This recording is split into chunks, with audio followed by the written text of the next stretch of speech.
ನೀವೆಲ್ಲರೂ ಕೂಡ ಈಗ ವೆಯ್ಟ್ ಮಾಡ್ತಾ ಇರೋದು KCET ರಿಸಲ್ಟ್ಸ್ ಯಾವಾಗ ಬರುತ್ತೆ ಅಂತ. ನಿಮ್ಮ KCET ರಿಸಲ್ಟ್ ಬಗ್ಗೆ ಒಂದು ಅಪ್ಡೇಟ್ ಬಂದಿದೆ. ಈ ವರ್ಷ ಯಾರೆಲ್ಲ KCET ಕೌನ್ಸಿಲಿಂಗ್ನ ಅಟೆಂಡ್ ಮಾಡ್ತಾ ಇದ್ದೀರಾ, ಈ ಒಂದು ವಿಡಿಯೋನ ಮಿಸ್ ಮಾಡದೆ ಕೊನೆ ತನಕ ನೋಡ್ತಾ ಹೋಗಿ. ಅದಕ್ಕಿಂತ ಮುಂಚೆ ಇನ್ನೂ ನಮ್ಮ ಚಾನಲ್ಗೆ ಸಬ್ಸ್ಕ್ರೈಬ್ ಆಗಿಲ್ಲ ಅಂದರೆ ಸಬ್ಸ್ಕ್ರೈಬ್ ಆಗಿ, ಯಾಕೆಂದರೆ KCET ಮುಗಿದ ತನಕ ನಾನು ನಿಮಗೆ ಕಂಪ್ಲೀಟಾಗಿ ಗೈಡ್ ಮಾಡ್ತೀನಿ. ಅದಕ್ಕಿಂತ ಮುಂಚೆ ನಿಮ್ಮ KCET ಮಾರ್ಕ್ಸು ಜೊತೆಗೆ PCM ಬೋರ್ಡ್ ಮಾರ್ಕ್ಸ್ನ ಮೆನ್ಷನ್ ಮಾಡಿದ್ರೆ ನಿಮ್ಮ ರ್ಯಾಂಕು ಎಷ್ಟು ಬರ್ಬೋದು ಅಂತ ನಾನೇ ಕಮೆಂಟ್ ಬಾಕ್ಸಲ್ಲಿ ರಿಪ್ಲೈ ಮಾಡ್ತೀನಿ. ಸೊ ಬನ್ನಿ ಫ್ರೆಂಡ್ಸ್, ವಿಡಿಯೋನ ಶುರು ಮಾಡೋಣ. ಮೊದಲನೇದಾಗಿ ನಿಮ್ಮ KCET ರಿಸಲ್ಟ್ಸ್ ಅನೌನ್ಸ್ ಮಾಡೋದಕ್ಕೆ ನಿಮ್ಮ PUC ಬೋರ್ಡಲ್ಲಿ ಎಕ್ಸಾಮ್ 1 ಎಕ್ಸಾಮ್ 2 ಎರಡೂ ಕಂಪೇರ್ ಮಾಡಿ ಅದರಲ್ಲಿ ಯಾವುದು ಬೆಸ್ಟ್ ಸ್ಕೋರ್ ಇರುತ್ತೆ ಅದನ್ನು ತಗೊಂಡು ನಿಮ್ಮ KCET ರಿಸಲ್ಟ್ಸ್ ಅನೌನ್ಸ್ ಮಾಡ್ತಾರೆ. ಮತ್ತು ತುಂಬ ಸ್ಟೂಡೆಂಟ್ಸು ಅವ್ರು ಇಷ್ಟಪಟ್ಟಿರೋ ಬ್ರ್ಯಾಂಚ್ ಜಾಯ್ನ್ ಆಗಬೇಕು ಅಂದ್ಕೊಂಡಿರ್ತಾರೆ, ಬಟ್ ಅವರ ರ್ಯಾಂಕ್ ಚೆನ್ನಾಗಿರೋದಿಲ್ಲ. ನೀವೇನಾದರೂ KCET ಮುಖಾಂತರ ಟಾಪ್ ಕಾಲೇಜಲ್ಲಿ CS ಬ್ರ್ಯಾಂಚ್ ತೊಗೋಬೇಕಂದ್ರೆ ಮಿನಿಮಮ್ ಏನಿಲ್ಲ ಅಂದರೂ ನಿಮ್ಮ ರ್ಯಾಂಕು 5K ಒಳಗಡೆ ಇರಬೇಕು, ಇಲ್ಲಾಂದರೆ ಬೇರೆ ಯಾವುದೋ ಕಾಲೇಜ್ಗೆ ಜಾಯ್ನ್ ಆಗಬೇಕಾಗತ್ತೆ. ಬಟ್ ನಿಮ್ಗಿನ್ನೂ ಕೂಡ ಒಂದು ಲಾಸ್ಟ್ ಚಾನ್ಸ್ ಇದೆ. May 30 NCET ಅಂತ ಒಂದು ಎಕ್ಸಾಮ್ ನಡೀತಾ ಇದೆ, national scholarship and entrance test ಅಂತ. ನೀವು ಇದನ್ನು ಅಟೆಂಡ್ ಮಾಡಿದರೆ ಸಾಕು, ನಿಮ್ಮ KCET ಕೌನ್ಸಿಲಿಂಗು ಮುಂಚೆನೇ ಕಂಪ್ಯೂಟರ್ ಸೈನ್ಸ್ ಆ್ಯಂಡ್ AI ಪ್ರೋಗ್ರಾಮ್ಸ್ಗೆ ಡೈರೆಕ್ಟ್ ಅಡ್ಮಿಷನ್ ಸಿಗ್ಬೋದು. ಇದು ಕಂಪ್ಲೀಟಾಗಿ ಆನ್ಲೈನ್ ಎಕ್ಸಾಮ್ ಆಗಿರುತ್ತೆ. ಫಿಸಿಕ್ಸು ಕೆಮಿಸ್ಟ್ರಿ ಬೇಕಾಗಿರೋದಿಲ್ಲ, ಜಸ್ಟ್ ಬೇಸಿಕ್ ಮ್ಯಾಥ್ಸ್ ಗೊತ್ತಿದ್ರೆ ಸಾಕು. ಇದರ ಬೆಸ್ಟ್ ಪಾರ್ಟ್ ಏನಂದರೆ ನಿಮ್ಮ ಎಕ್ಸಾಮ್ ಪರ್ಫಾರ್ಮೆನ್ಸ್ ಚೆನ್ನಾಗಿದ್ರೆ ನಿಮಗೆ ಸ್ಕಾಲರ್ಶಿಪ್ಸ್ ಕೂಡ ಕೊಡ್ತಾರೆ. ಈ ಎಕ್ಸಾಮ್ ಥ್ರೂ ನೀವು ಸ್ಕೇಲಾ ಸ್ಕೂಲ್ ಆಫ್ ಟೆಕ್ನಾಲಜಿಯಲ್ಲಿ CS ಆ್ಯಂಡ್ AML ಮತ್ತು AI ಆ್ಯಂಡ್ ಬಿಸ್ನೆಸ್ ಪ್ರೋಗ್ರಾಮ್ಸ್ಗೆ ಜಾಯ್ನ್ ಆಗ್ಬೋದಾಗಿರುತ್ತೆ. ಇಲ್ಲಿ ಸ್ಟೂಡೆಂಟ್ಸ್ಗೆ ಡೇ 1 ಇಂದನೇ ಪ್ರಾಕ್ಟಿಕಲ್ ಲರ್ನಿಂಗ್ ಜೊತೆಗೆ ಇಂಡಸ್ಟ್ರಿ ಫೋಕಸ್ ಕರಿಕ್ಯುಲಮ್ ಆಗಿರೋದ್ರಿಂದ ನೆಕ್ಸ್ಟ್ ಲೆವೆಲ್ ಎಕ್ಸ್ಪೋಜರ್ ಅನ್ಕೊಳ್ಳಿ. ಮತ್ತು ನಿಮಗೆ ಮೈಕ್ರೋಸಾಫ್ಟು, ಅಮೆಝಾನ್, ಗೂಗಲ್ ಹಾಗೆ ಇಂಡಸ್ಟ್ರಿ ಎಕ್ಸ್ಪರ್ಟ್ಸಿಂದ ಮಾಸ್ಟರ್ ಕ್ಲಾಸಸ್ ಕೂಡ ಸಿಗುತ್ತೆ.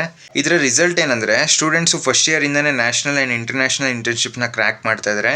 ಮತ್ತು ಅಮೆಝಾನ್ ಆ್ಯಂಡ್ ರಿಪ್ಲಿಂಗ್ ಥರ ಟಾಪ್ ಕಂಪ್ನೀಸು ಫೈನಲ್ ಪ್ಲೇಸ್ಮೆಂಟ್ಸ್ಗೆ ಬಂದು ಅಪ್ ಟು 46 lakhs ತನಕ ಪ್ಯಾಕೇಜ್ ಕೊಡ್ತಾ ಇದ್ದಾರೆ. Scaler school of technology next way of innovation ಮತ್ತು ಅಡ್ವಾನ್ಸ್ ಟೆಕ್ನಾಲಜೀಸ್ ಮೇಲೆ ಫೋಕಸ್ ಮಾಡಿದೆ. ಸೊ ಅಪ್ಲೈ ಮಾಡೋದಕ್ಕೆ ಲಾಸ್ಟ್ ಡೇಟು May 28 ಆಗಿರುತ್ತೆ. ಟೈಮ್ ತುಂಬ ಕಡಿಮೆ ಇದೆ, ಈ ಆಪರ್ಚುನಿಟಿ ಮಿಸ್ ಮಾಡ್ಕೋಬೇಡಿ. ಈಗಲೇ ಹೋಗಿ ರಿಜಿಸ್ಟರ್ ಮಾಡ್ಕೊಳ್ಳಿ. ಸೊ ನಿಮ್ಮ ಫ್ರೆಂಡ್ಸ್ಗೂ ಈ ವಿಡಿಯೋನ ಶೇರ್ ಮಾಡಿ.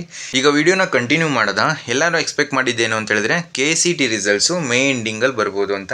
ಅಂದರೆ ನೆಕ್ಸ್ಟ್ ವೀಕ್ ಅಷ್ಟರಲ್ಲಿ ನಿಮ್ಮ KCET ರಿಸಲ್ಟ್ಸ್ ಬರ್ಬೋದು ಅಂತ ಎಲ್ಲರೂ ಎಕ್ಸ್ಪೆಕ್ಟ್ ಮಾಡಿದ್ದು. ಬಟ್ ಏನಾಗಿದೆ ಅಂತ ಹೇಳಿದ್ರೆ ಹಿರಿಯೂರು ಸೆಂಟರಲ್ಲಿ KCET ಅಗ್ರಿ ಪ್ರಾಕ್ಟಿಕಲ್ ಎಕ್ಸಾಮಲ್ಲಿ ಮಾಲ್ ಪ್ರಾಕ್ಟೀಸ್ ಆಗಿದೆ ಅಂತ ಏನು ನ್ಯೂಸ್ ಬಂತು. ಅದಾದಮೇಲೆ ಈಗ ಮತ್ತೆ ಆ ಒಂದು ಸೆಂಟರಲ್ಲಿ ಮಾತ್ರ ಎಕ್ಸಾಮ್ನ ನಡೆಸ್ತಾ ಇದ್ದಾರೆ. ಸೊ ಆ ಒಂದು ಸೆಂಟರಲ್ಲಿ ಅಗ್ರಿ ಪ್ರಾಕ್ಟಿಕಲ್ ಎಕ್ಸಾಮ್ ಮತ್ತೆ ಕಂಡಕ್ಟ್ ಆದಮೇಲೆ ನಿಮ್ಮ KCET ರಿಸಲ್ಟ್ಸ್ ಬರೋದು. ಸೊ ಲಾಸ್ಟ್ ಇಯರೆಲ್ಲ ನಿಮ್ಮ second PUC second exam complete ಆಗಿ ವಿತಿನ್ 1 ವೀಕಲ್ಲಿ ನಿಮ್ಮ KCET ರಿಸಲ್ಟ್ಸ್ನ ಚೆಕ್ ಮಾಡ್ಬೋದಿತ್ತು. ಬಟ್ ಈ ವರ್ಷ ಲೇಟ್ ಆಗ್ತಾ ಇದೆ. ನಿಮ್ಮ ರಿಸಲ್ಟು ಮೇ ಎಂಡಿಂಗಲ್ಲಿ ಬರೋದಕ್ಕೆ ಚಾನ್ಸ್ ಇಲ್ಲ, ಯಾಕೆಂದರೆ ಆ ಒಂದು ಅಗ್ರಿ ಪ್ರಾಕ್ಟಿಕಲ್ ಎಕ್ಸಾಮ್ ಆ ಒಂದು ಸೆಂಟರಲ್ಲಿ ಮಾತ್ರ ಕಂಪ್ಲೀಟ್ ಆಗಬೇಕು. ಅದಾದಮೇಲೆ ನಿಮ್ಮ KCET ರಿಸಲ್ಟ್ಸ್ನ ನೀವು ಎಕ್ಸ್ಪೆಕ್ಟ್ ಮಾಡ್ಬೋದು. ಆದ್ದರಿಂದ ಜೂನ್ ಫಸ್ಟ್ ವೀಕಲ್ಲಿ ನಿಮ್ಮ KCET ರಿಸಲ್ಟ್ಸ್ನ ನೀವು ಎಕ್ಸ್ಪೆಕ್ಟ್ ಮಾಡ್ಬೋದು. ಗೊತ್ತಿಲ್ಲ, ಡಿಲೇ ಆದರೂ ಆಗ್ಬೋದು. ಅಫಿಷಿಯಲ್ ಅಪ್ಡೇಟು KEA ಕಡೆಯಿಂದನೇ ಬರಬೇಕು. ಅಲ್ಲಿ ತನಕ ನೀವು ಸುಮ್ಮನೆ ಕೂರಬೇಡಿ. ನಿಮ್ಮ ಅಡ್ಮಿಷನ್ಗೆ ಏನೆಲ್ಲ ಡಾಕ್ಯುಮೆಂಟ್ಸ್ ಬೇಕೋ ಅದನ್ನು ರೆಡಿ ಮಾಡಿಟ್ಕೊಂಡಿರಿ. ಮತ್ತು ಮೇನ್ ಇಂಪಾರ್ಟೆಂಟ್ ಆಗಿ ನಿಮ್ಮ ಪೇರೆಂಟ್ಸ್ಗೆ ನಿಮ್ಮ ಅಡ್ಮಿಷನ್ಗೆ ಎಷ್ಟು ಫೀಸ್ ಬೇಕಾಗುತ್ತೆ ಅಂತ ಈಗಲೇ ತಿಳಿಸಿ. ಸೊ ದಟ್ ಅವರು ಅಡ್ಮಿಷನ್ ಟೈಮ್ ತನಕ ಅರೇಂಜ್ ಮಾಡ್ಕೊತಾರೆ. ಇಲ್ಲಾಂದರೆ ಅಡ್ಮಿಷನ್ ಟೈಮಲ್ಲಿ ನಿಮಗೆ ಜಾಸ್ತಿ ಟೈಮ್ ಕೊಡೋದಿಲ್ಲ ಅಲ್ವಾ, ಒಂದು 3-4 days ಕೊಡ್ತಾರೆ ಅಷ್ಟೇ. ಅಷ್ಟರಲ್ಲಿ ನೀವು ಆ ಒಂದು ಫೀಸ್ ಪೇಮೆಂಟ್ನ ಕಂಪ್ಲೀಟ್ ಮಾಡಬೇಕು. ಆ ಒಂದು ಟೈಮಲ್ಲಿ ನೀವು ಪ್ರೆಷರ್ ಹಾಕಿದ್ರೆ ಅಮೌಂಟ್ನ ರೆಡಿ ಮಾಡೋದು ತುಂಬ ಕಷ್ಟ. ಆದ್ದರಿಂದ ಈಗಲಿಂದನೇ ನಿಮ್ಮ ಪೇರೆಂಟ್ಸ್ಗೆಲ್ಲ ತಿಳಿಸಿ, ಸೊ ಇಷ್ಟು ಅಮೌಂಟ್ ಬೇಕಾಗ್ಬೋದು ಅಂತ.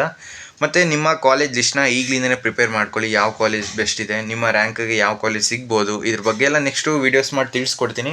ಆದ್ದರಿಂದ ಯಾರೆಲ್ಲ ನಮ್ಮ ಚಾನಲ್ಗಿನ್ನೂ ಸಬ್ಸ್ಕ್ರೈಬ್ ಆಗಿಲ್ಲ ಅಂದರೆ ಸಬ್ಸ್ಕ್ರೈಬ್ ಆಗಿ, ಯಾಕೆಂದರೆ KCET ಮುಗಿದ ತನಕ ನಾನು ನಿಮಗೆ ಕಂಪ್ಲೀಟಾಗಿ ಗೈಡ್ ಮಾಡ್ತೀನಿ.